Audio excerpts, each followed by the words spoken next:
Luis Carballo, l'envoyé spécial d'Euronews, se trouve tout près de la place Tahrir au Caire. Il est le témoin direct de ce qui se passe en Égypte actuellement. Les manifestants anti-Moubarak continuent à défier le régime. Ils n'ont pas la moindre intention de quitter les lieux. Le bras de fer continue ? Oui, et avec beaucoup d'intensité. Ils sont très bien organisés. On a passé une bonne partie de la journée sur la place. Et je peux vous dire qu'ils sont très bien organisés. On a vu aussi qu'il y a un hôpital de campagne. La nourriture continue à arriver. Il y a du pain.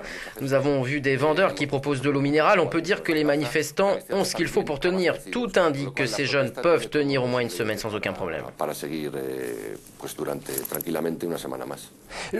Quelle est la situation des journalistes aujourd'hui? Est-elle moins tendue qu'auparavant? Pouvez-vous nous décrire la situation que vous avez personnellement vécue hier? On peut dire qu'aujourd'hui, il est plus facile de couvrir les événements, même si quelques problèmes persistent.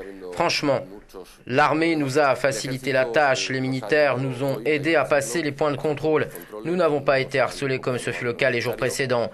Le problème, ce n'est pas l'armée, mais plutôt les partisans de Moubarak. Si par malheur on se trouve dans un lieu où ceux-ci se trouvent aussi, on peut avoir des ennuis. C'est ce à quoi nous avons été confrontés hier. Nous avons été arrêtés, on nous a confisqué nos passeports et on les a remis à la police militaire. Nous avons été détenus dans un poste de police pendant 1 heure environ. Nous avons vu 3 personnes détenues. C'étaient des Égyptiens. Nous n'avons pas su de quel camp ils étaient. Étaient-ils pour ou contre le régime? Nous avons été témoins du passage à tabac de 3 détenus par un des policiers présents. Ces détenus étaient brutalement frappés, soumis à des décharges électriques à travers une sorte de barre électrique au niveau du cou et au cœur pendant plusieurs minutes et à plusieurs reprises. Luis, la place Tahrir focalise l'attention des médias internationaux. Pouvez-vous nous dire ce qui se passe ailleurs? Il n'y a pas que la place Tahrir. Avez-vous une idée de ce qui se passe dans d'autres lieux? Notre hôtel, et pour des raisons de sécurité, je ne dirai pas le nom, est de l'autre côté du Nil.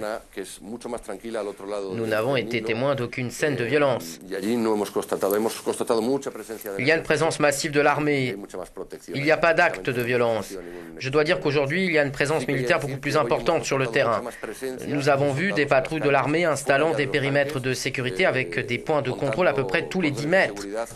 Cette présence est beaucoup plus palpable dans les endroits qui ont été le théâtre de manifestations menées par les pro-Moubarak durant les jours précédents.